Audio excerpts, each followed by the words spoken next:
Hi everyone, Raphael Harry here, and you're listening to White Label American, a podcast where we hear stories from an immigrant or two, sometimes more. Thank you for listening and enjoy the show.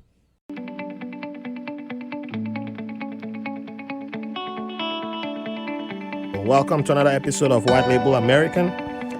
Shout out to all our people on the front lines, making life easier for those of us who are at home, and shout out to our people in the hospitals and delivery guys and everyone who's out there fighting for our rights.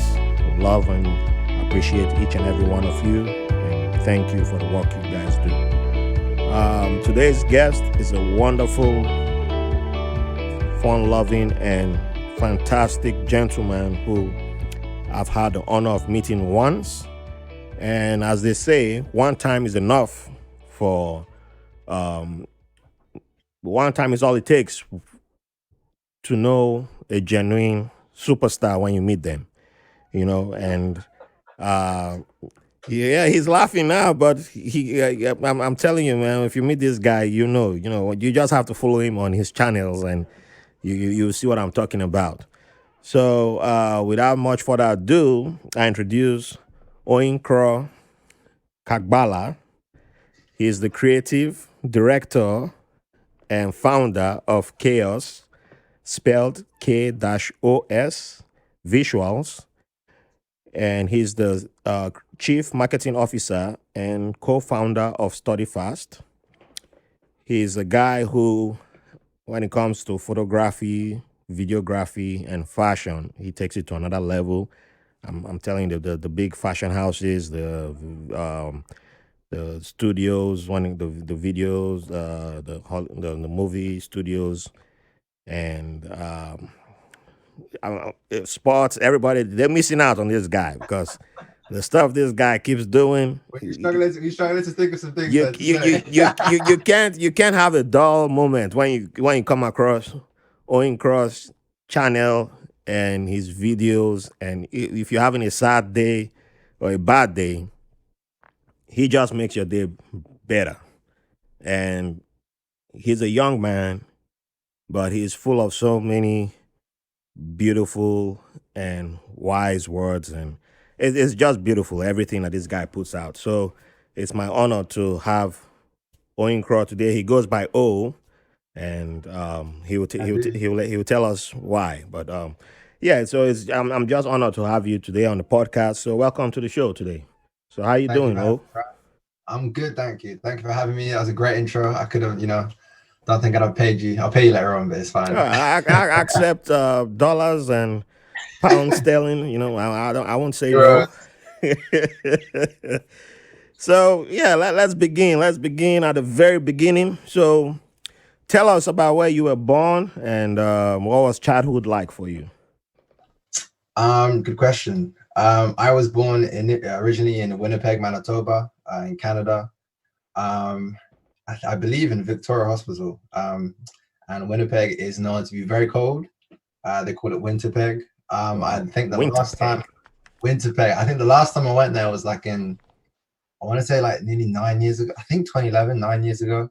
Um, I think I've been there maybe like 3 times since. I think I moved from Winnipeg. I moved over to the Caribbean for a very short period of time. So I lived there for about 6 months. Picked up an accent as a young child, and we moved to St. Vincent. So St. Vincent is where my grandparents are still at right now. So Saint Vincent in the Caribbean.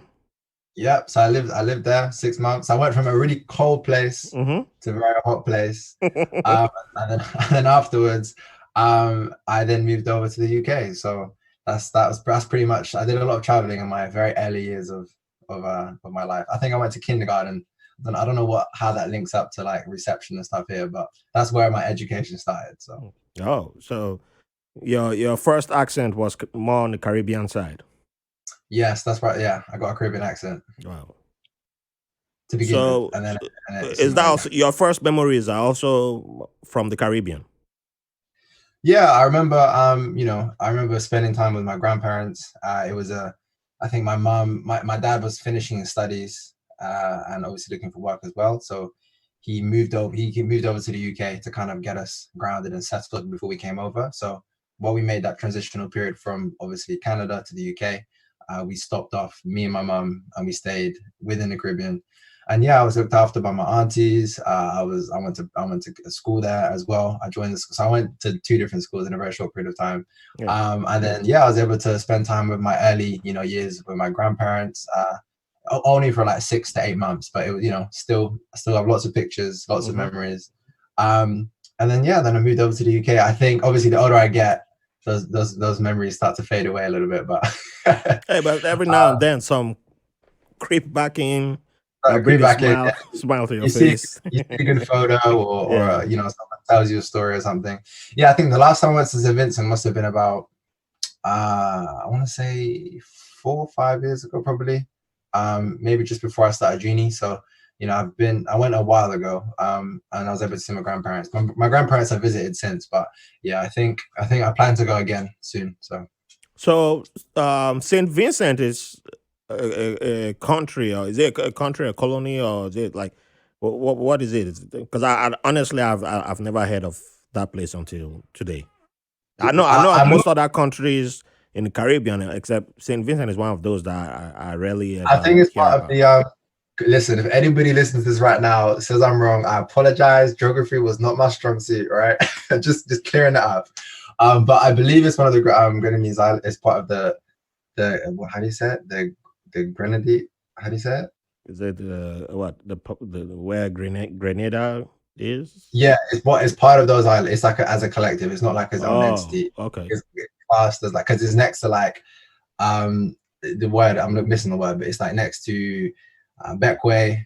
You can get to by boat. You can get to St. Lucia. It's not too far from all those islands. Oh, It's okay. very close. So I think it's classed as, yeah, it's a collective. But like I said, geography was not my strong suit. All right, so don't Well, be. I have to look that up now. I'll go look that up. That's a new assignment for If me. this is incorrect, just cut it out, and then we can just pretend like the question was never asked. Hey, no, we all are learning. Everybody got to learn. So even the listeners, everybody got to go look it up now, and yeah, everybody's going to learn from this. So Saint Vincent, yeah. So Yes, Vince. from what you know now, is English like the predominant language being spoken there? Yeah, no, English is spoken there. Okay, It's the main language. Yeah. all right.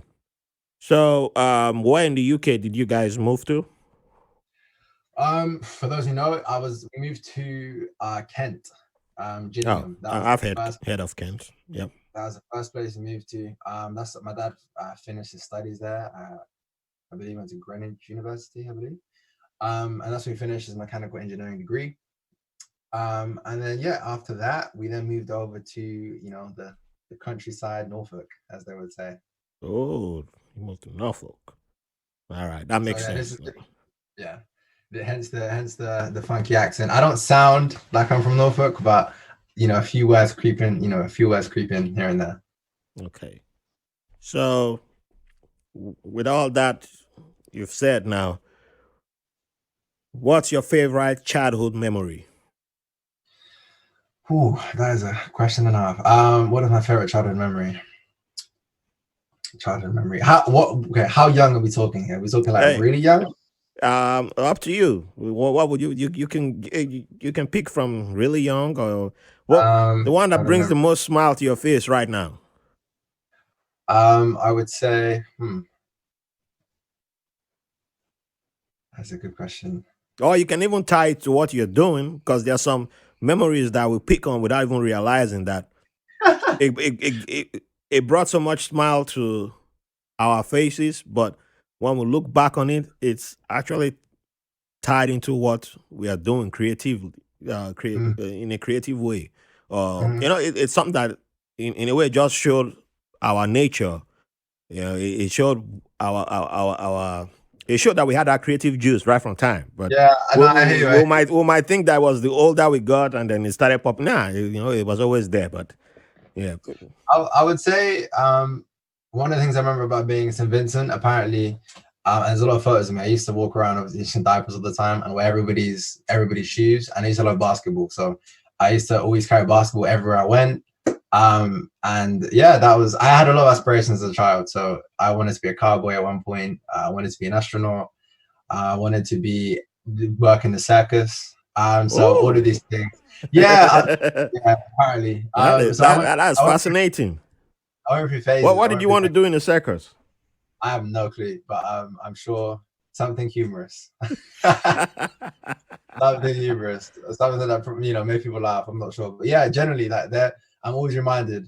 But one thing, there's a song I can't remember where I went, but I had a little keyboard when I was a child, and used to be able to record. You know those keyboards with the microphone that was Yeah. plugged in, and you could like record your voice and stuff. I used to sing a lot when I was younger. So I used to make a lot of songs with my parents. I used to then show them, and this isn't when we were like in Kent. Um, yeah, to be fair, now speaking about it, a lot more coming to mind. I think what else did I used to climb out? We used to live on the bottom floor, so I wasn't allowed out of the. If I wasn't allowed out of the house, I used to climb out the window, and then I got caught and told off. um, what else? What else happened? I one time, guys, wear helmets. Yeah, this story is proof that if you're ever biking or you have a child, make sure they wear a helmet, because we went bike riding once, and then we used to live in a massive hill, and my dad got me this like tricycle, and pretty much I had like he put a helmet on my head obviously, and I didn't know how to brake, so we were going down this hill, and long story short, I like basically rolled right into a wall at full speed, and the front wheel hit the wall. I flipped off the bike. My head hit the wall and then fell Ooh. back into the seat again. Yeah, I don't know. Like it could have given me. Listen, I survived and it was all good, but I'm always reminded of that story. And there's times as well where I busted up my teeth and my nose, and my dad. I'm making my dad sound like an awful parent right now, but he then took me to see my mom, and my mouth is like bleeding, and then my mom was like, "What have you done?" You know how moms freak out as well when they see like blood and stuff like that. But no, generally, I think I had a bit of a crazy childhood. I was all over the place. I moved a lot. I saw a lot of people, a lot of family. I was exposed to a lot of cultures. So I think within the first few years of my life, I was pretty fortunate to be able to just be exposed to that, because of course sometimes well, it's not a bad thing, but you can be raised in one place and And be stay in there a forever. bubble. Yeah. Yeah, it's only bubble. So I think being able to experience different parts of the world, different cultures, different foods, and at a very young age, it definitely rounded me off, from early. So it's a good, I definitely feel privileged for it. So Yeah. So staying on what you just mentioned about experiencing other cultures and people, um, I'll, I'll kind of peel back on that a little bit. mm-hmm. Your name traditionally belongs to Nigeria Mm-hmm. and to the southern part of Nigeria, to be precise, to the Ijaw tribe. So, um, and I believe that came from your dad. Yeah, my name is a funny one. So my full name is Oyinkro Kagbala, right? Mm-hmm. And on the day, my mom wanted to call me Shaquille after the basketball player. It's a very generic, very generic. Really? Let's not talk about that. But anyway, so that's my middle name. Yeah. But my name, I was actually named after my granddad. Actually named me. So it's I believe Oyin and Kro. It mean two different things. Mm-hmm. So yeah, I think he created the name. I know there's a few. Now I've looked online. I see there's a few people called Oyinkro, but it's not a very common name. It means God's strength. And the Yeah. reason why I was named, Oyinkro, was because my parents had me while they're at university. So, so they met at university, and that's pretty much why my granddad said you're going to need God's strength to finish your studies and raise a son. So that's why I was named Oyinkro. Oyinkro. Oh, That's pretty okay. much how I came about. That's pretty much why my name I was called that. And yeah, obviously 22 years down the line, parents, lived together, married, two more kids, so it all worked out. But yeah, that's the reason why I was named. So my parents didn't actually name me; it was Your my grandfather. grand. So, have you?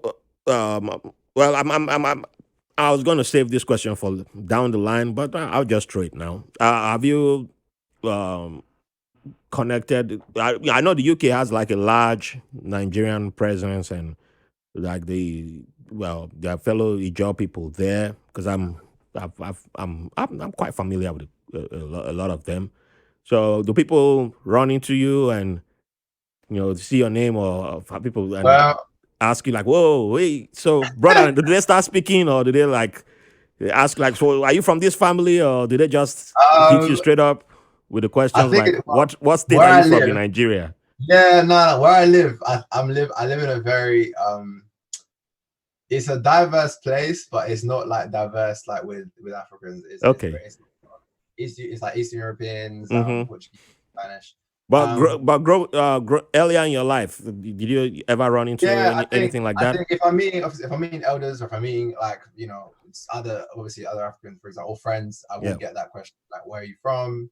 Are you a or if someone sees my name, for example, I've been one time actually, I was managing an account back a while ago, and I have a friend called Nena, and the girl I was speaking to had the same name, and I was like, oh, it's interesting. I assumed she was African, and she was thinking the same thing. And when we jumped on a call, she's like, I knew it. I could just tell by the name. So normally, if you're of course accustomed to that or accustomed to those types of names, Yeah. you're gonna have your eye out for it. So if you see it, you're like, oh, okay, they must be from, they must be African or they must have African parents. And then normally that question does come up. But with my name, I think because it's very unique and it's not a common one, especially within the area that I live, I get a lot of questions about, of course, how to say it. For example, if I meet someone for the first time, I probably spend a good 2 minutes breaking down how to say my name. And that's why I just go, that's why I've just, just call me O. Like that's my new Yeah. catchphrase. Just call me O. Because you get two types of people. You got one type of person that they try it and they get a bit like embarrassed that they're getting it wrong, so they're like, oh, do you have anything shorter, do you have a nickname, which I don't mind. I know some people feel the type of way about that, and they think you should still make the effort. I'm not too fussed. But then there's the other type of person which is more so, no, I want to try and get this right, and they'll keep trying and keep trying and keep trying until and they make an effort. So I'm happy with both. Look, if you're trying, I respect that. Because to be honest, my name isn't that difficult. It's just in the Yeah, it's moment, not. I think That's not. I know. people, I know the more powerful, you know what I stronger mean? Ijaw names. It's like it's one of those. When you see it though, it's kind of the people get a bit intimidated. And they're like, oh, like how do you pronounce that? And so I always break it down into three parts. It's Oyinkro. It's as simple as that. But Yeah. sometimes it just goes over people's heads. They're like, oh, like wait, say that again, or do you have anything? Do you have anything a bit easier? Yeah, I think that's the thing with the Oyins. Most of the Oyins are easy to pronounce. It's true. The Ijaw names that all begin with Oyins, they are very easy to pronounce. And because when people see my middle name, like if I'm at the driver license office, places like that, they're like, "Whoa, what Mhm. is this?" Like, "Oh my god, oh my god, this looks difficult." And I'm like, "It just looks like." The way you see it, that's how you pronounce it. It's as easy as that. And they're like, can I like give it a try? And they're like, oin la yefa. I'm like, yes, you pronounced it. Do you Congratulations. know what though? I was just thinking about this. I actually have a friend. His full name is Tomiwa, right? And his whole family, like his two sisters are Tenny and Tammy. Hmm. But their parents have done it in such a way where you can shorten their name. They've got African names, but when you shorten them, it's just a normal English name, and it's just so easy to do. So like obviously Tomiwa, Tommy for short. So Yeah. it's just easy to say. And I think that when you have kids, right, you got to think about these things in the future. When you're filling out that passport form or that driver license, you always got to write out some long name. Well, So it the the, the just the making it. the funny thing is we had somebody like that in my well, I was in junior secondary school back in Nigeria, and she schooled in the UK, and then her parents moved back to Benin City, and she was a Yoruba girl. And Yoruba people have the traditional names, first, middle, last name. They go with all that, the full package. And she was raised in the UK, and she came home, and so her name had been, I guess her name had been British. I don't know how to use the word. Slightly changed, yeah. Yeah, but had been Europe. It was full European, and they pronounced it like the British way. I guess she was used to pronouncing it the British way. So when you ask her what's your name, she said Moji. So everybody started calling her Moji. without realizing that it was a Yoruba name, which is Mojishola. Ah, okay, And the okay, short of okay. Mojishola in Yoruba is Moji. So it was one Ah, day, we yes. had a Yoruba teacher who I can't remember what subject that woman was teaching. That woman was like, "What kind of name is Moji? Bring your book here. Let me see what your name is." And on the book, they write you write your name on your Mhm. book, so your notebooks. So the girl brought her notebook, and the woman was like, "You don't know your name. Your name is not Moji. Your name is Moji." And she was yelling at the girl, and the whole class was like, "What? We've been calling this girl Moji for like 1 month." Nobody thought to look at her notebook. It happens though. It Eh? does. It does happen. So it was after that day, nobody called her Moji. It became Moji.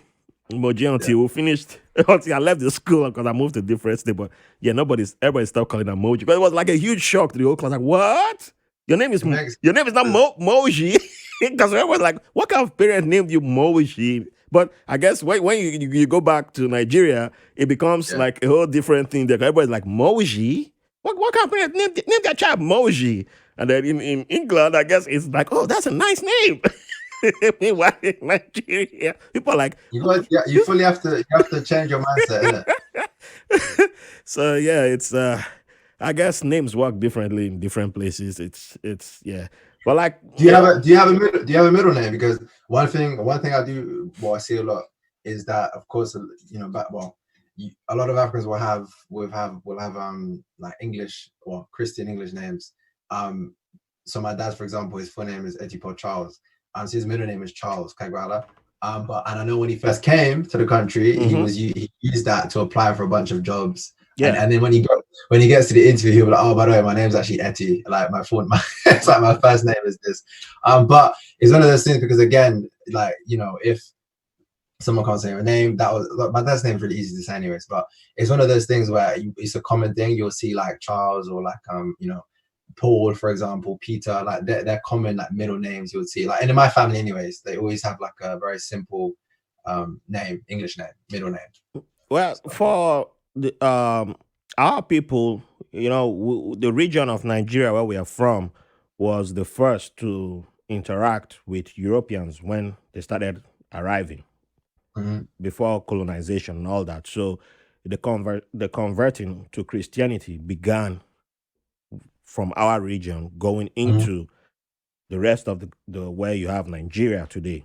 So if you go to like the largest Ijaw area, which is Bayelsa State in the mhm, present, you have Portuguese names. You find names you find families like Da Silvas. You find Fernandez. You have because those if you trace back, they were converted by the Portuguese who were the first to arrive and mhm, converted to Catholicism. And then you start tracing from there. You have this guy who was a former senator, the Bruce mhm. family, which is a big family. And if you go to their village, they're all light skinned there, light skinned. But you can understand why that happened when you start tracing back. And it's common to see names like Bruce, Harry, across. Harry is not big in Bayelsa, but across in Rivers State, Harry is like common amongst Bonima and Kalabari people. Harry is like a Mhm. big clan, so people always mistake me for being from Rivers State because of the large Harry clan over there.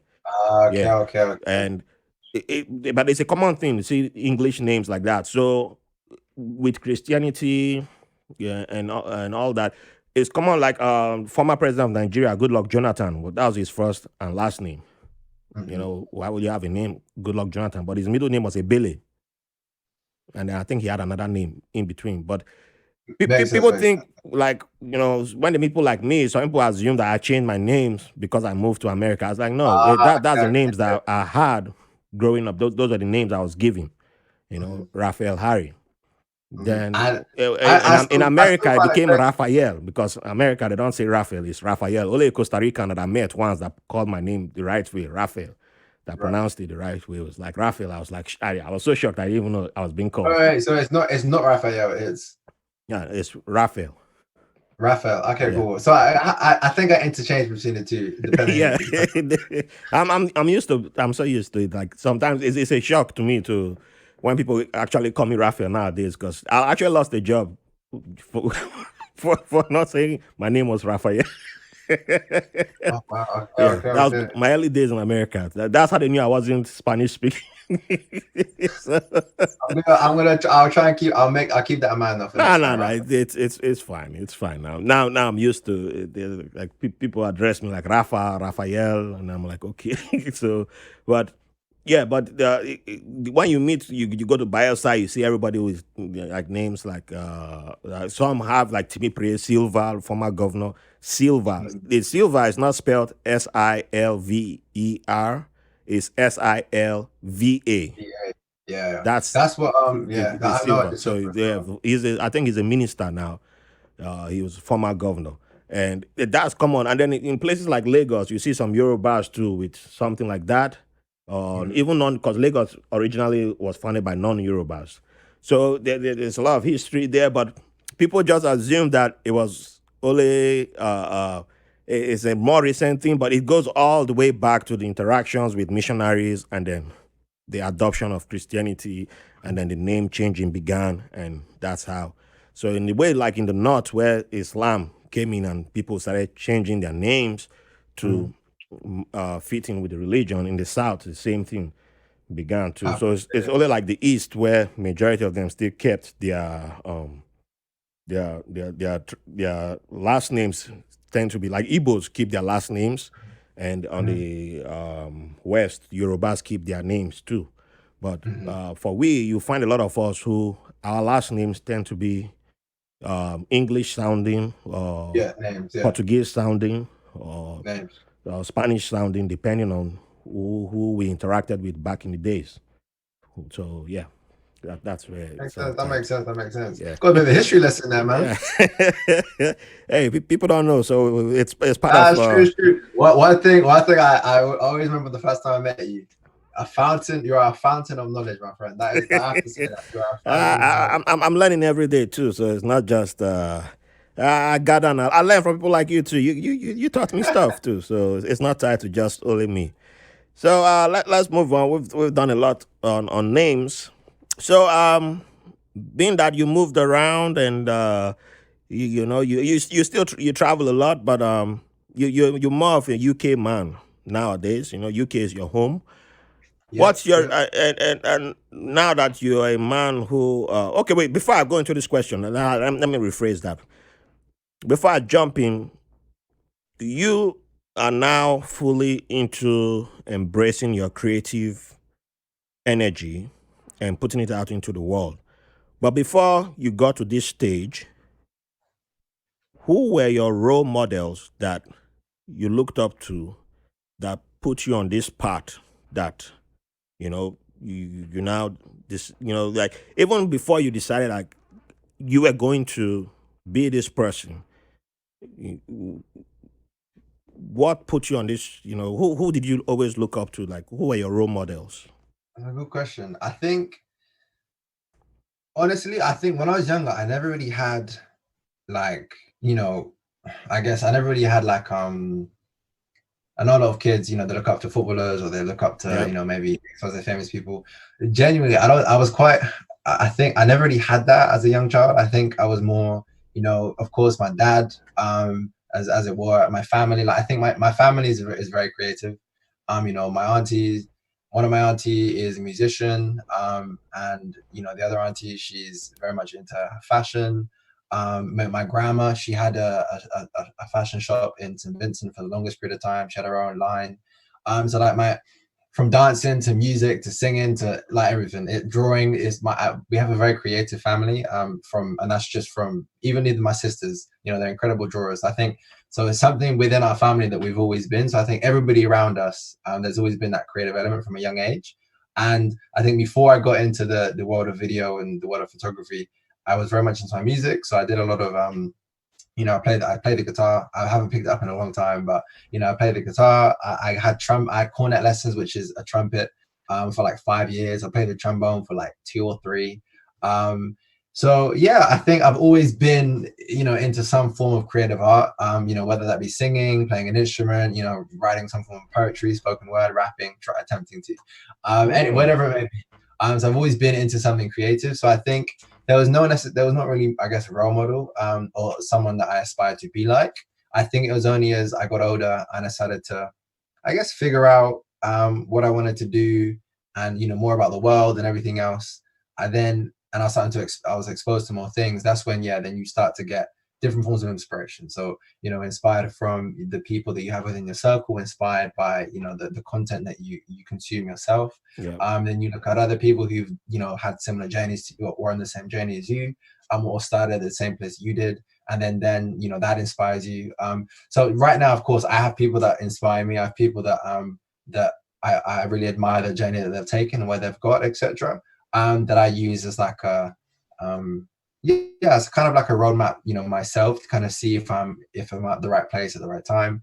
And then, of course, more locally, there's people that in my corner within my circle, that I speak to on a regular basis, that support the journey, that push me, not only creatively but also just push me to be a better person, to grow, to challenge myself. So yeah, I think, yeah, I never really had one. I know most kids are like, yeah, Elon Musk, or I don't know, Kanye West, or maybe I shouldn't say that right now, but It's whatever, okay. whatever it is, like I know, but I generally, as a kid, there wasn't really. I was a bit of a dreamer, I would say. So there wasn't really anybody as a young child. I think that's something that's only taken place as I've got older and I become a bit more self-aware of like myself and what I want to do. So I don't know Hey, if that's the answer you're looking for, nah, but that's beautiful. That's beautiful because you see, everybody has their own journey, and everybody's on their own journey, and everybody gets there in their own way.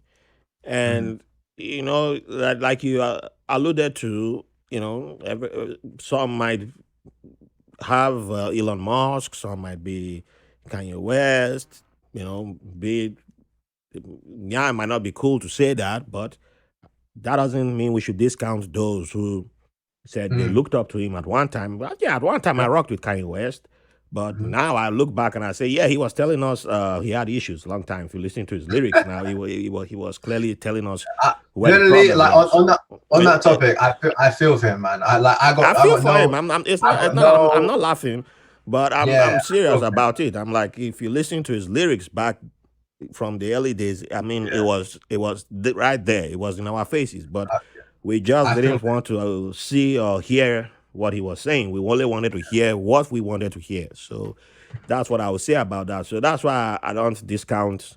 If someone said, "Oh, I looked up to Kanye West back in the Yeah, days," no, and 100%. yeah, I was so just using that as an example, yeah, innit? no, But that's why I was agreeing with you there.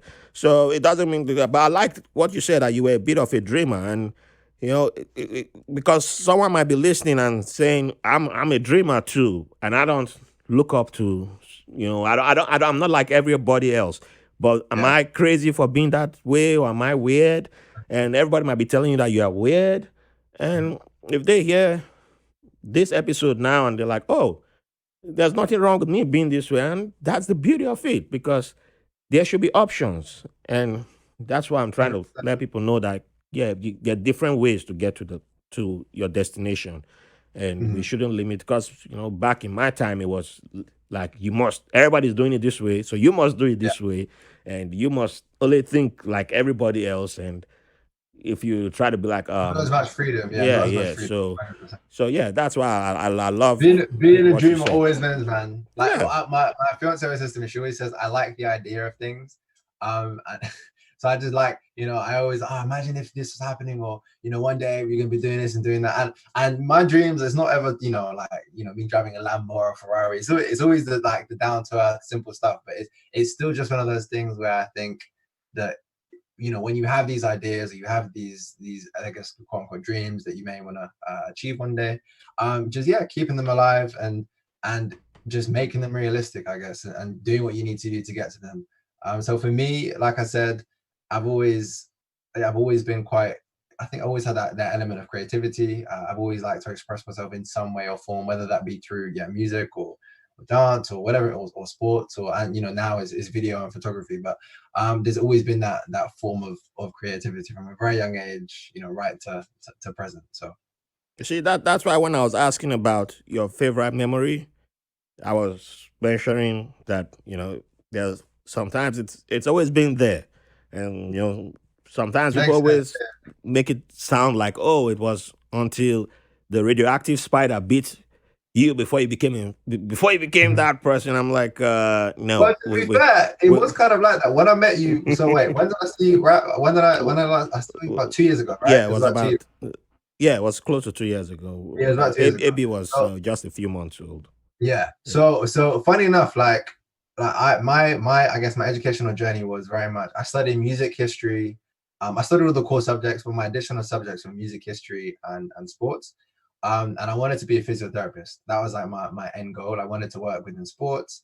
I love sports. I enjoyed it. I always took part in all the activities as part of the football team, the basketball team, all that jazz, athletics team. So my goal was to work within that industry, and that meant just in whatever way that may be. So for me, physiotherapy or sports rehabilitation was like the direction I wanted to go in. And funny enough, me and Jordan actually studied the same subjects right from high school into college. When we got to college, I studied sports science. Took it a step further, and then of course I then went to uni and I studied sports science again, where we covered subject. We did nutrition, we did psychology, we did biomechanics, and then when I got to my third year, I specialized in biomechanics, did my thesis in it, and I did a thesis on like sonification and everything else, and it was great. I generally did enjoy it, right? Um, and I think it was only when I got to there's a two parts of it. So I guess the switch, sorry, yeah, the switch flicked in Mm-hmm. two parts. So the first part was when I guess Jordan started his business. I know you're gonna bring that up later on, but when Yeah. Jordan started his business, and where I was like, oh, and we sat down in Greg's, and we sat across each other, and he said, listen, write down the things you enjoy doing, and write down your skills, and we did it on a napkin and over a coffee, and we did that. I wrote down my skills, I wrote down the things I enjoyed doing, and then he was like, okay, see how you can connect the two and see where what opportunities you can potentially create, what business you can create from these things. And it was a good activity to begin with. Nothing came from it, but it was inspiring to see, of course, Jordan's mindset and how again he did the same journey, similar journey to me. We did split at unis, but he did a similar journey to me, yet he was going a completely different direction. Mm-hmm. And of course, this was still while we're in our studies. And I think I met somebody within the marketing world. I was doing some like promo for my course, and that introduced me to like marketing and that creative side. And of course, I was always taking photos as a hobby on the side. And then the biggest switch though was when I went to the States, of course, and I met yourself. I'm with Jay, and I actually went to do creative work. I went to vlog. I went to take photos. I went to document the journey. I went to record his keynote, his key talks, etc. And I finished, and I was like, I love this. I was like, this is great. Like this is what I want to be doing. And that's when I had the moment, I guess, of like I've always been creative. I've always liked creating stuff. I said, but that was probably the moment where I was like, I want to start a business. I want to do this for work. Yeah. And that's kind of where Chaos Visual started. That's where the whole mindset of because I've never been the guy who says I'm going to start a business. I've never been Mm. that guy. Never been into business. Never been fussed. So my whole mindset just switched, like from wanting to be a physiotherapist, work in a hospital or working within a lab, Yeah. being like a research assistant, completely different. To then wanted to create stuff and start a business. I had no clue what I was doing. I still don't, to be fair, but it's Hey, one you're of not those things alone. where yeah, no, generally, it's one of those things where my mindset completely switched. So the spider moment, as it were, where I was kind of woken up a little bit, was then where I traveled to the States for the very first time on a business trip, with one of my closest friends, on his business, then creating content, documenting the journey. Obviously, I met great people. I met yourself. And I was like, this is dope. I was like, I need to do this again. And that is literally where everything pretty much started. That's where everything kind of changed. My mindset changed. And yeah, it was, yeah. So I remember it as a very distinctive moment within, I guess, the life journey. So Mm. Beautiful. Beautiful. So, one thing you've mentioned more than once now is music, including attempting to rap, which I'm not going to put you on the spot now to bust, do a freestyle or okay. something. I was tempted to, make you do a freestyle, hear that British rap that we've been hearing about If that's you want, I hot can right give you now. something potentially. I don't know how it will come across, but it's yeah. Um, I know Jordan will have a field day if it doesn't come out right, and like, oh man, he got you on tape now. It's all over the world. So let me know that, man. I won't do that to my fellow Ijaw brother. So um, uh, when it comes to music, you know, and you also use music for your work too, but when it comes to music for relaxation or for fun, what's your favorite? And then when it comes to work, do you separate the music that you enjoy or you Yeah. relax to from the music that you use for work? Good question. I'm gonna be that guy, that really annoying guy that says I like all music. Hey, you're not annoying. I'm the Nah, same. you know those guys, those people you ask, they're like, well, I like a bit of contemporary and I like a bit of classical music, and they're very Dude, specific. Like, I love almost everything. I just found a genuinely, Libyan artist yesterday that I was introduced to. So oh, yeah, okay. Generally, I like all music. I think I have preferences, of course. I yeah. think I would say I listen to a lot of hip hop. I listen to a lot of UK hip hop and obviously American hip hop. I like funk. I like soul. I like jazz. Yeah, I would say R&B, like so, like that type of stuff. But then I go from my moves where I listen to classic rock and indie. But generally, I think my go-tos on a regular basis probably are yeah, like UK hip hop, jazz, neo soul. Probably my go-tos. So amongst artists, if forgive the expression, gone to the head, who's like your go to? My go-tos. Okay, cool. All right. So okay, they're gonna shout out UK artists right now. So this guy, if you haven't heard of him, he's awesome. So the first one is Tom Mish. That guy is incredible. What's his name? Tom Mish. Tomish. So it's Tom and then Misch. I Oh, believe that's okay. yeah. Yeah. So that guy, he's very inspired by like Jay Dilla. It's just vibes. Like if you like, I don't even know how to explain it, but it is just vibes. Like Hmm. anybody, it doesn't matter it doesn't matter what type of music you like. On average, I've never seen anybody disappointed when I've recommended Tomish to somebody. It's great to listen to while you're working. I've seen him like 3 times live, put it that way, and everybody's dancing. That it's all he creates all of his own music. From his guitar to the drumming to the everything. Everything's done from him. And yeah, he's incredible. So Tomish, 100% recommend. Another guy I love, another UK guy is Loyal Kana. So Loyal Kana works with Tomish quite a lot. They collaborate, and that's like UK hip hop. So again, vibes. Um, when it comes to American music, I guess I would say my top favorite rappers are this: J Cole, no particular order as well. J Cole, Drake, Kendrick Lamar. Um, I'm gonna throw Logic in there I could have because predicted that. he's got some banging. Like, Logic has some banging albums. Logic. Who else? Yeah, I think and Joey B. I never I heard would of say that dude. Joey Badass. Yeah, I would say they're probably my my Oh, my Joey B. favorite. Okay, yeah, I know him. I know. Yeah, I would say probably they're my favorite. But I would say if I had to pick one, when it just comes to just the greatest of our generation, Mm-hmm. this is gonna cause some disputes, but I have to say J. Cole. I resonate with J. Cole more than I do Kenny, so I've got to say J. Cole. So yeah, he's probably my favorite like American hip hop rapper. Yeah, he kills it every time. He's a great storyteller. There's somebody I know. You know what he will say to that? His Who's reply will be, "Is that light skin energy?" That's why he made that pick. this guy? Yeah, I see. It's not from me. It's just Nah, it's school, another school. it's a podcast I listen to. That would have just been his response right there. It would be like that light skin energy. They, they, they, Nah. don't- they don't Generally, separate from it. They stick together. They can't. LSG, nah, last I, gang, innit?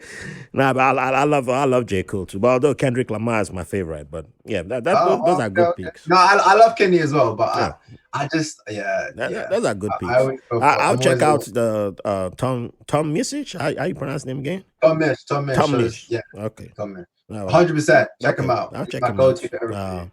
In the UK, it's Tom Z and Wiley that have been like Well, my daughter loves Wiley. She loves that song. Stormzy, if you had a Stormzy, Yeah, I'm down with Stormzy. Yeah, Stormzy's dope. yeah. He's dope. I'm, Yeah, he's cool. I'm down with Stormzy, and I like that Wiley song, "Bossy." Is it? I'm Bossy. Yeah, the Yeah, one with featuring Idris Elba. Yeah. yeah. That's a banger tune. I like that Yeah. song. Yeah. Alrighty. So now that we've touched on music, should we touch on food? Yeah, let's dive into food. The gyration angle. This Yeah. gyration. You love So that. Love that word, gyration. That word. Do you love that word? that word belongs to my area of Port Harcourt. We use it all the time. So it reminds me of being in love, Port Harcourt. you It's love it's that word. it's a word we use for dancing a lot. Well, it actually belongs to gangs over there, but we claim it non-gang members. We use it all the time. And I've been to Patago. you've been in Yeah, Port Harcourt, so I stayed there. you should know I how to stayed there. so you should know how to gyrate then. This guy, man. This guy. Oh my life. You figure out how to use that word in every post, Hell yeah. every social media post. Yeah, you will figure out a way to use that word. That's why it's a great word. You should know you can fit it everywhere. I don't know about that, but it does make me laugh. Oh man. So now, when it comes to food, what is the cuisine that your heart belongs to, and that you can sell your soul for? You know what? My favorite food, is Chinese food. Ooh. I love Chinese food. I absolutely love it. But then at the same time, there's certain foods that you just there's that so for example, if you're talking about soul foods, that those the foods you eat and you want to sleep afterwards, those good deep belly foods that you just yam on full plate. That's you've got obviously your jollof rice, you have your eba, you have your West Indian dishes, your rice and pea or your Wait, what do you eat with eba? I have ogbono. We have ogbono a lot. Mm-hmm. Goosey. But to be fair, I haven't had this in ages because only my grandma can make this. I like bango soup. I don't know if you've heard of that. Okay, yeah, really, German. That is my favorite soup. But we don't make it. We don't make it. Banga is easy to make. You can buy now they've made it where like Ghanaian stores or Nigerian stores have the can. It's in a can, and because before that was the problem. You can order it on Amazon. Yeah. Okay. Cool. And they just you just pour the can. In fact, the instructions on the can is like it's pretty much the whole process. You don't have to do the pounding. All that hard work is gone. Okay. What's your favorite soup then? Oh, bitter leaf soup. Bitter leaf soup, man. Okay. It's called bitter. Trust me, it's not bitter. It's not bitter. It's healthy. But peanut soup. Peanut soup. Yeah, I haven't had that. We call it granite soup back home. But granite soup. Hey, granite. Yeah. Yes, yeah. That. So you know what? Hey, okay. Sorry, I got to mention this. The best Nigerian food out there is suya. That stuff. Suya is great. And it's literally. I haven't had suya in a while too, but I like moi moi too. Yeah. You can't go wrong with moi moi. Yeah, and I forget the name. What's the soft bread? There's this bread. So basically, when I went over to Nigeria, I hadn't had it before, and everybody's raving. One of my uncles is raving about this. What city did you have the bread in? It was in. We had it in Port Harcourt, but we also had it in Lagos when we went. But what it is just literally just hot bread, and it tastes like dough. It is delicious. It does not taste like bread. It's bread, but it does not taste like bread. It's incredible. If it was in Lagos, what was it? A rectangular shape? It was a rectangular shape. Yeah. That's a gige bread. It was rectangular shape. I never remember that. That's a gige bread. If it's fresh, warm, a gige bread. That's supposed to be the food you eat, and that's it. It solves hunger, cures hunger. Hunger cured. Back in the days. That and suya, I could not get enough of it, man. I couldn't get enough of it. What we did, we use we now make our own suya spice. So we order what we need. Okay. Because we always just order the spices because it goes so well with steak. It goes literally, if you add suya to any of your dishes, it just changes. It changes the game. Verena does that. She cooks with the suya spice. I don't do it, but she cooks with suya spice all the time. Nice. Yeah, Yeah, it's really she nice. uses it for if she don't make steak, she uses the suya spice on every she like literally everything. She uses suya spice. She likes it. I'm like, I'm still that purist when it comes to that. I'm like suya spice, suya only. Honestly, listen, yeah. Just sprinkle a bit of syrup on the side of your plate. Hmm. Get your steak and just those two things together, I'm man. not. It's the best I thing. eat steak, but goat meat is the ultimate. I This prefer guy, goat. I go to the butcher, I get my fresh goat meat, and I'm healthy for life. You get I you, see, I, that's the healthiest I see, meat. I see, I see. No, I Yeah, see, I see, I I don't know. see. Steak is like I'm destroying the environment every time I eat steak. I'm like, oh, I'm guilty. Please. Wow. Well, let's move on. We may cause a lot of Eat talk your steak. about meat. I'm just saying that, but I'm just, please. But goat meat, I prefer goat meat. You cook peanut stew with granite soup with goat meat. Oh my goodness. I haven't had granuts. I haven't had that before, so I'll have to Really? try that. Dude, it's easy, Uh, man. It's easy. Those are like the well, it takes a little bit longer, but just based on you marinate the goat meat, put it in the oven. Don't fry it. Put it in the oven for 15 minutes. After boiling it for like 20 minutes, you know, then mm. throw it in the peanut. You can use your peanut butter and Okay, okay, yeah, okay, okay, okay. together. What pepper do you, what question though? What do you have of your what do you have of your yam? Oh, yam is that's the most difficult thing to. That's the one I haven't eaten in a while. I was trying to get yam the other day, but there was no fresh. They said it's not yam season, so I have to wait till like what October or something. And then Okay, by the time it's yeah, October, I forget about yam. I only get yam from like Nigerian or Ghanaian restaurants. yeah. No, I hear you. I hear you. I don't have it often either, but if I do have it, it's either with pepper soup or it's with or I have it with just that the red oil. I know it's just dip it in the I oil. haven't Like eaten red oil in a while, but I with stew, fried yam with yeah, stew. yeah, makes sense. Makes Uh, sense. What's your favorite? Okay. So what's your favorite then? Like obviously my go to, even though I love all those foods, my go to is if I have to pick any restaurant mhm. or fast food, it's always Chinese. I just like Chinese. I don't know why. I'm very fascinated by their culture and their food. So Um, when you say Chinese, is it like the westernized Chinese you're talking about, or the real Chinese food you're talking about? well, I'm gonna just say Westernized Chinese because Okay. I probably haven't had real Chinese food. Don't you guys But have like a Chinatown in yeah, we do. Like, but like any if I'm there, I'll get what I can get. If I'm literally, I will try anything because it just tastes so good. I'm a big fan of the sweet, the sour, okay. the salt that I have. Like, I'm a big fan of all that.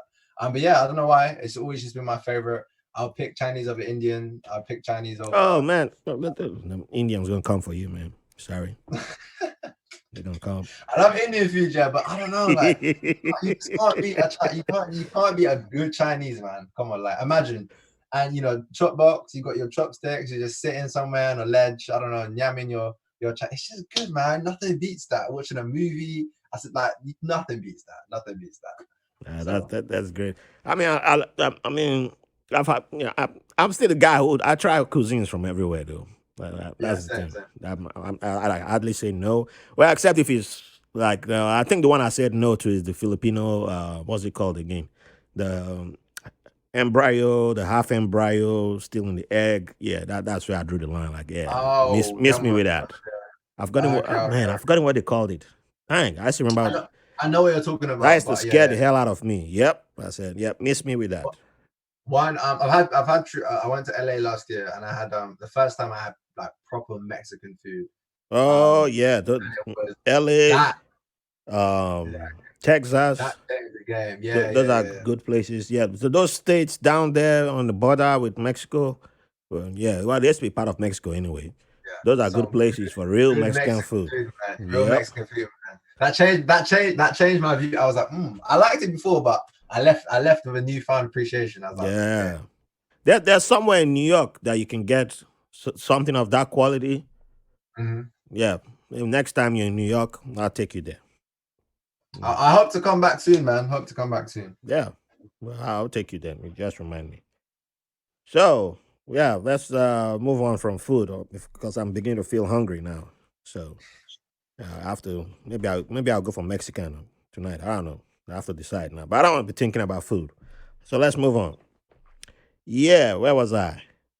So, you met someone who when did you meet? The next question is about somebody who's like who's now your partner in crime, as they say. And I want to get to the genesis of how you guys became so close and seem to be like I don't know who's the Batman or who's the Robin. I don't usually give DC Comics credit, but I have to use them today. So um, let me say Iron Man and Spider Man. I'm a Marvel guy. So I like that. yeah. So how did you two begin, or how did you two come in contact? Yourself and Jordan Harry. You know how did I thought you were about to talk about my love life for a second there. You're building it up. Like I was like, oh, is this my love life? Or is this Jordan? I was like, well, in a way, what are you talking about right now? it's another love life that you have. So I was I'm, about to I'm dive in yeah. my deep personal feelings, Dada. But with Jordan, okay, yeah, good question. So obviously, me and Jordan, I've known Jordan for about 10 years. It's been a long time. I met him. True story. So the first time I met Jordan, I met him at an athletics event. Jordan was into long jump, Yeah, why triple am I jump, not surprised? yeah, all that. So I met him. So it was us going into high school. So this was your high school starts in year 7. So we had like the primary schools around the high school had like we had something called area sports, Yeah. and all the primary schools come to the high school and they have like a big event. As little kids, it's like a big thing going to the high school doing like your event, whatever, your track and field. So I think I had like a long distance event, and remember the reason I remember this so clearly is because I met Jay remembers me because I pretty much died on my first on my race, and basically I overestimated my ability to run at the pace I was running at. Oh Um, no. so basically, I've always been a good. I'm good at long distance running, but I never prepped like well enough. So when it came to the event itself, I don't know what it was, either whether it was nerves, what it was, or just overestimating my abilities. Like I always used to leave the block way too hard, and then I would die halfway through the long distance event, and everybody would just pass me slowly and went off. Anyways, so the first time I met Jordan, legit, was that thing that happened. I left the blocks, I left everybody. I did one whole lap. I was killing it. And Jordan says to me, he was like, oh, man, he was telling his friends, like, look at this guy's killing it, right? And my dad was there watching me as well. And long story short, the last lap, everybody overtook me, and the last 100 meters, apparently I had like drool coming out of my mouth because I was like so tired. Right? This is what my dad said. And I remember my dad, he came to me like halfway, like about maybe 50 meters in the last stretch. He's like, are you okay? Like, because I just looked like so tired. But I was last at this point, by the way. Not all of my races finished this way, but this is just one example. And that was the first time Jordan ever we ever met, and we met at that event. And it's just a funny story because that's just how kind of, I guess, our friendship started. And then we obviously we joined high school together. And yeah, we just kind of became, good friends. We were very, we were in the same social group. And yeah, it was just one of those friendships that kind of just kicked off. He came to my house a lot. We hung out a lot. We did a lot of sports together.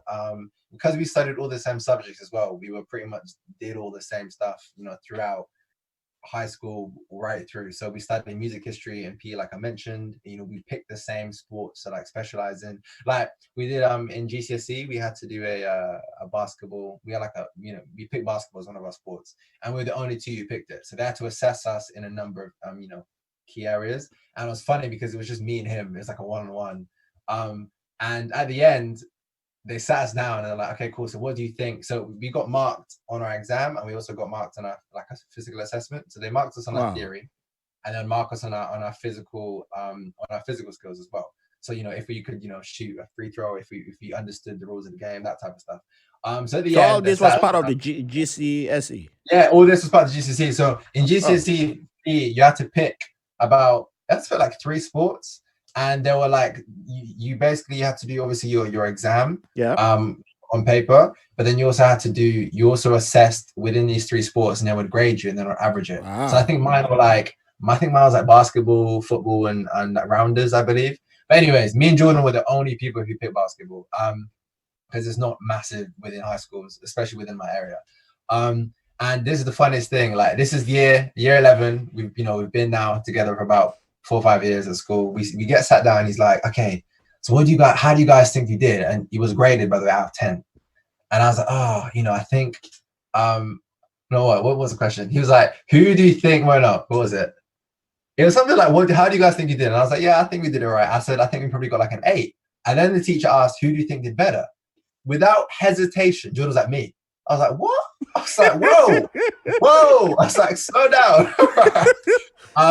And like literally, our friendship was just thrown to the side. It's like me. I did better, right? I got a better grade than him, right? Yeah.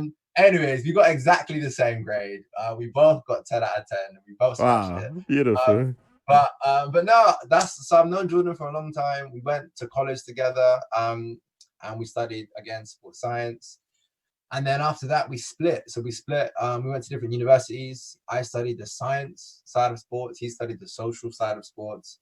And I think after that, it was kind of just, we kept in touch when we could. Every couple of months, we'd come back to visit his mum. We'd meet up. Normally, Greg's would catch up. We'd talk about business, talk about uni, talk about the future, talk about life, relationships, all that jazz. And obviously, we'd keep in touch over the phone every now and again. We kept in touch, which was really good. And I think towards probably the end of our last year of uni, that's when we started speaking a lot more so, and I started to get more involved, obviously, in study fast. So I've just known him for a long time. Like legit, if you see photos of us, like Jordan was always taller than me, always bigger than me. He's bigger than me now, massively still, but he was always taller. But now I'm actually taller than Jordan. Basically, I always looked like I was supposed to be like 3 years, like in like a year younger or like 2 years younger than I actually was. Put it this way, we went to a sports event once, and we were sports leaders, and we were looking after like primary school kids. So these are like 8. No, not some. Maybe like they're about like, I don't know, 10, 11. They're young. They're just super young, right? Yeah. And we were the ones in charge of the long jump event. So we were supposed to like rake it. We were supposed to take notes down and stuff. And I'm standing there, my short self. I was super short. I was a late bloomer, right? And one of the girls from the other school who was also a sports leader, she was like, oh, when you get ready to jump? And I was like, what?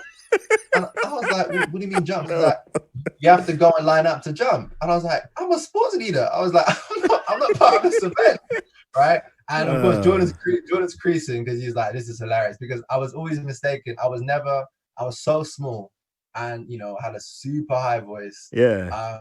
And I just never looked like I was supposed to be in the year that I was. Mm-hmm. So next to Jordan, him being his big self, it was just a funny kind of matchup. And then so seeing pictures over the 10 years of like me grow and, and kind of catch up to him and then overtake him in height, it's just funny to see. But yeah, I've known him for a very, very long time. Wow. That's that's beautiful, man. But even more better, it's the chemistry between you two, showing that you guys just met and you guys have been able to maintain that chemistry over time, and it's just a genuine chemistry and the originality that just stuck between you two. Because you don't get it everywhere. Like I don't. There's not many friends from high school or primary school that I've kept in touch with. Yeah. Jordan's probably the only person. So it's one of those things where it's a special thing where you can actually say, yeah, I've known this guy since like high school. We've grown up together. We started a business together. Like it's a good thing. So Yeah, because as people get older, people evolve. exactly. Change is constant, and not everybody who I knew at the age you met Jordan, I'm able to have a conversation with, not to talk about maintain a relationship with. So Mhm. yeah, there are people who try to reconnect with me from my past and like, hey man, we're cool in high school or primary school, and I'm like, yeah, those were years back, but it's cool, Mhm. it's cool. I'll say hi, hello, and then they want to still like still continue talking to me like we're 20, 30 years. I'm like, hey man, that's I got green hair in my beards now, but it's okay. It's okay. We can say hi, hello, and we don't have to, continue that conversation like we were still kids back then. We both evolved, and I hope you've evolved, and yeah, hopefully you've evolved for the better. And if you haven't, well, I'm sorry, I can't be that guy. But yeah. No, I yeah. And then they get mad. Some just get mad and like, hey, you've changed. Yeah, that's what's supposed to happen. And yeah, so yeah, all right, moving on. And then they're like, "Oh, Raf, the Raf has changed." And like, I expected the same of you too. So yeah, it's And it's when okay. they don't. It's when they don't change. Uh, so um, so we are in an interesting time right now, and like like over here and the rest of the world, everywhere has been hit by the pandemic. And being that you are into a creative um, venture, how has it been navigating the pandemic situation for your work? Are we talking about study faster? Or are we talking about chaos visuals? Yeah, both of them. You can go into But, both. but Yeah. so with study fast, like yeah. So for study fast, of course, we were affected like with the workshops that we did. So we did a lot of public workshops. So we have a lot of obviously services that we provide from like online courses to week coaching program. But the biggest source of revenue for us was going to a business, running, throwing a workshop or a couple of workshops, etc. And of course, they're interactive, and it was a hit. So when we weren't able to do that, and another thing as well, we actually started doing public events, which we picked up a lot of steam quite quickly, like within the first 2 months that we Yeah. started, um, and that was obviously brought to an end. So we kind of had to shift. We shifted our focus, of course, to like the. It's all about shifting. So we just shifted our focus to how we could better our online courses, how we can push our online courses a lot more so to kind of bring in more revenue. And to be fair, we've had our online course wise, we've had our best months during COVID, than we did before because we focused our attention a lot more so on those things. And then we started to put together remote workshops, and we've done a couple of those so far. But I think now obviously things are easing up and we're coming out of it. I think it's really put us in a good position because we've been able to, I guess, grow our online course sales. We've been able to, develop a new service, as it were. Like we don't need to necessarily now see you in person to throw and run a workshop, an engaging workshop. We Hmm. can do that remotely. We have a new service we provided. So we have the coaching program, which is really great, which is a month, I think about 4 sessions a month, weekly. So yeah, I think it's really grown us as a business. It's helped us adapt. I think maybe about a month, we had to like kind of put some of, because we don't have the people within our team, of course, everybody gets paid, but I think maybe for a month, that's probably where the pay was affected slightly. We had to like put some people on pause or whatever, all the freelancers that we were using, etc. But overall, things started up again a month later once we kind of shifted our priorities and we just knew where we had to focus. So yeah, that was that. And things are looking good. Things are up and coming. With steadily growing. That's good. And then I think yeah, with my business, of course, yeah, there was no, you can't be doing shoots, you can't be going, to record X, Y, and Z. So I think I use it as an opportunity to just kind of focus on the brand, focus on the why, focus on what I wanted to, where I wanted to take the business, because I'm still very, it's early years. I've only been doing, I think Chaos has been about for like a year, like officially. So I just use it as an opportunity, yeah, to do those things, craft the skill, create more content, build a personal brand, collaborate with others, and yeah, it's been very beneficial. So I think now things are starting to, I guess, you pick up again, within the UK. It's been, yeah, you started to see the benefits. So if you just stop all activity, if you're on lockdown, you can create content. You can create content in your home. You can, use the time to build your personal brand. You can, craft, you learn how to tell better stories, whatever it may be. You could use that time for your business, for your personal brand that we've had over the past. How I don't obviously it's different in the States, but in the UK, like it was a lot. It's a very very long period of time. And we were locked down for I think a little bit longer than you guys. So we were able to use that time, what I was anyways, efficiently for the best. And since then, it's been really beneficial because now coming out, I've got a few clients lined up, which is nice, which I didn't have before, and that's just because I was able to work on those few things, get more content out, on LinkedIn, on social media. So yeah, it's been very beneficial. But again, you just have to shift. I know some video agencies were shifting and and saying we'll edit your videos for you, send them to us and stuff. I didn't really do much of that. I just used it as an opportunity to grow the business, I guess, Yeah. like myself. Yeah. So I wasn't doing much outreach. I just kind of put everything on pause. And I was like, let's just focus on the why, which is the biggest thing within a business. And sometimes it's hard to figure out what that why is. So I think, yeah, over the past couple of weeks, it's definitely given me some more clarity in that regard, which has been good. Mm, it's beautiful. So yeah, as someone who's been seeing your videos and your content, yeah, I can testify to better stories coming out now, and yeah, it's great work and great stuff that you've been putting out. So yeah, the focusing on your brand and the skills, it's paying off most definitely. So Thank you, man. I always appreciate your support and your comments. I always look forward to I always look forward to your comments. they're always full of gyrations too. Yeah, you know it. I was literally gonna say that. I was literally gonna say that. Always full of gyration. uh, so now that you've covered the pandemic, I have to take you back to your trip to the U.S.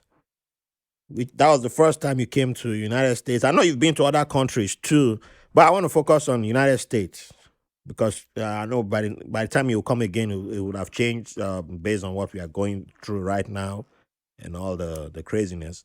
But I think this would be a good place for us to start to wrap up with. So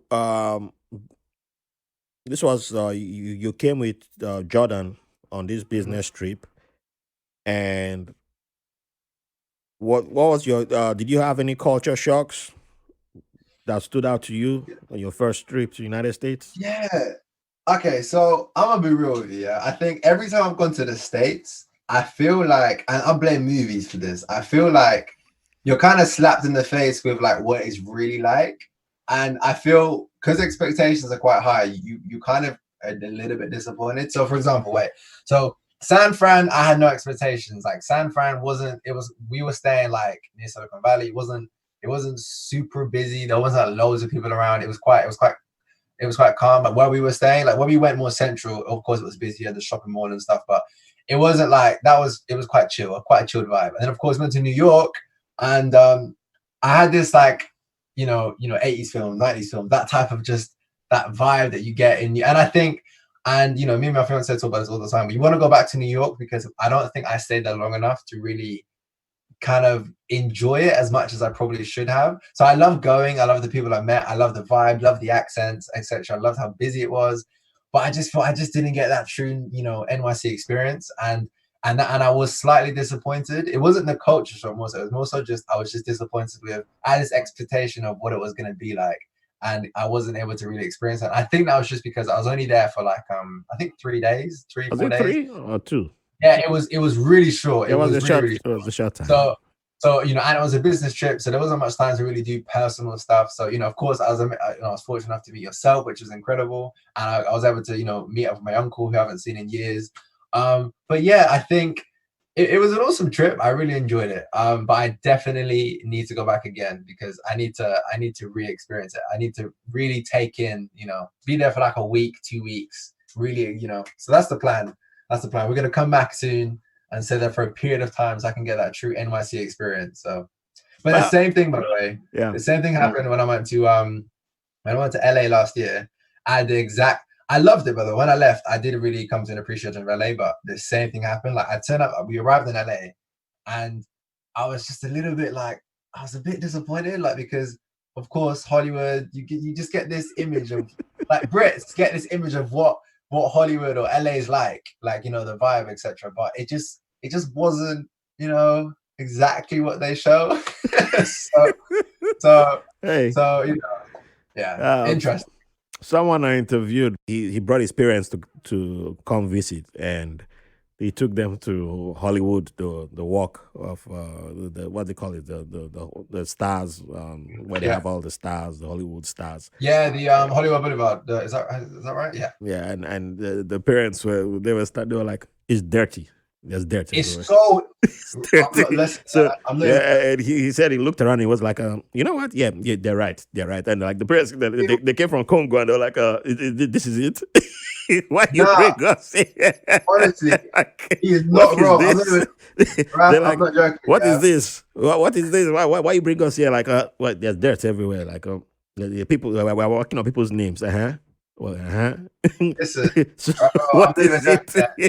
It was filthy. It's so The dirty. guy, That road, the yeah. guy was like, That road, yeah, I don't, yeah, this was not a good idea. Spend the money, like, yeah. yeah, what is it? I'm like, yeah, I guess that's why it makes sense. Why I don't feel, I don't know, with all the tourist attractions, yeah, I don't really feel like going to most of them.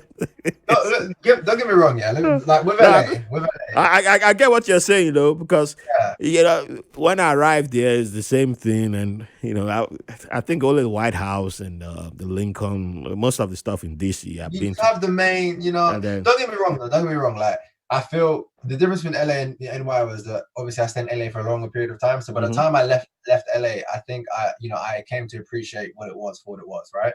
And we went to a few, we didn't get to see everything. We went to a few tourist attractions, but that road, for example, the Walk of Fame, whatever you call it, yeah, it was that road is filthy. It's you got loads of crackheads on it. You got some it's just a lot. It's just a lot going on that road. And you're just like, wow, like, but don't get me wrong, like in certain areas, like one thing I did realize is that, and I don't know if you probably get this within New York itself as well, but depending on where you are, you get a hmm completely different vibe. So like yeah, we went to Orange County, for example, and the vibe there is different to like Long Beach or to downtown LA. Like the vibes are completely different, and the people are also very different. And also like I guess there's some parts that you're in, you're like, wow, okay, this feels like what they portray LA to be like. And then there's other parts and you're like, okay, no, this isn't what I expected. And it's probably like with New York, I think, I didn't sit there long enough to really explore. I didn't get to go to all the different places. We did a lot for that. We saw a basketball game. I went up at the Rockefeller. Like we did a lot in the short period of time we had, but it was still not long enough to really experience, like, I guess, the true NYC life. So yeah, and that's why I want to you go. saw some of it. I'll put it that way. You saw some of Yeah, it, yeah. I but need to come again. I need to come again.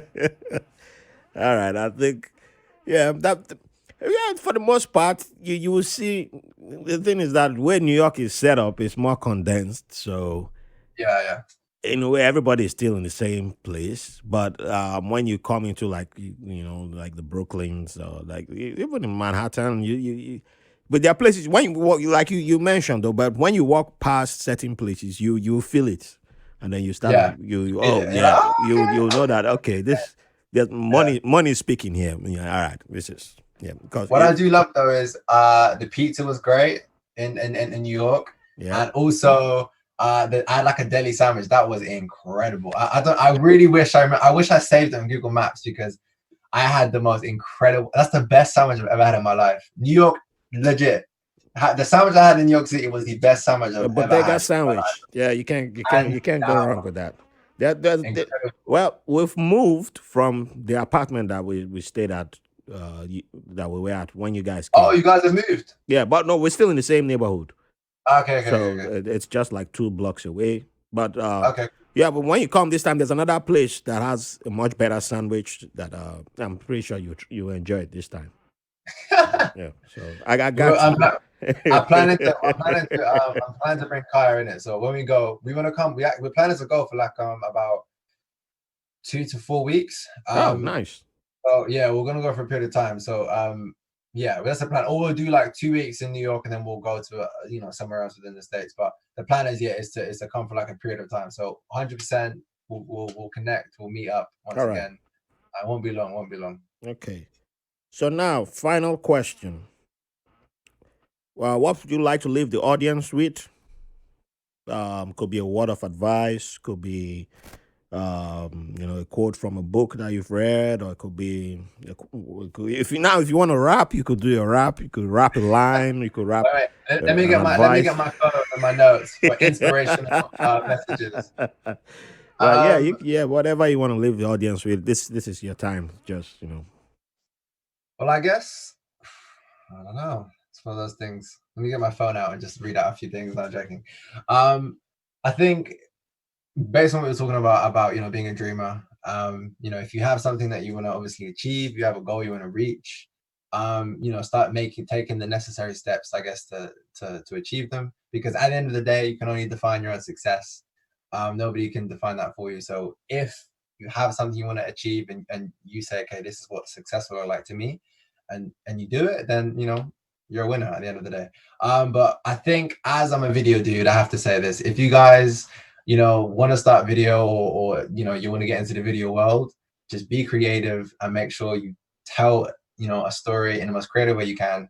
And the biggest take-home message about video is not about what your audience understands, and this is if it's for your personal brand. This is if you're just creating for fun, for your social media, your vlogging, whatever it may be. It's how you make your audience feel. So that's probably the most important thing about any piece of content you do. It's how you make your audience feel. So that's probably what I'm going to end it on. Beautiful. So, how can the audience find you? Well, where would you like people to connect with you on? So, plug yourself in. Yeah, so if you have LinkedIn, you can follow me on LinkedIn. So obviously my full name, Oyinkro Kagbala. You'll find me pretty easily. And then of course on Instagram, you can find me at oyinkro.k. So All right, and I'll be adding all those to the show notes, and I will be tagging you on Instagram and on LinkedIn too when I post this episode up. So I can't thank you enough for coming on the show. Appreciate you as always, and it's an honor having you on the podcast, man. Thanks again. Thank you, Rafa. I appreciate it, man. Thank you. Appreciate your time. Say hi to the family for me. Hey, I will. And enjoy your Mexican. Enjoy your Mexican this evening. I made the decision for you. You're gonna have Mexican tonight. So. All right. My love to your fiance, and my love to Jordan as always, and the whole crew over there, and to your family too. All right. Thank you, man. Appreciate it. Speak to you soon, bro. All right. So thank you, everyone, for joining us on this episode. Shout out to all our listeners, and I appreciate your time and company. And don't forget to share with your friends, and show us love on iTunes and Spotify and Stitcher with the 5 stars and reviews. We appreciate that. Keep them coming. All righty. Thanks for listening to White Label American. If you enjoyed the show, we'll appreciate if you rate, review, and subscribe to the podcast wherever you get your podcast from. If you have any questions, comments, or have someone who will be a good guest on the show, or you want to be on the show, send us a message at whitelabelamerican@gmail.com. And make sure to follow us on Facebook and Instagram at White Label American. Thank you for your support.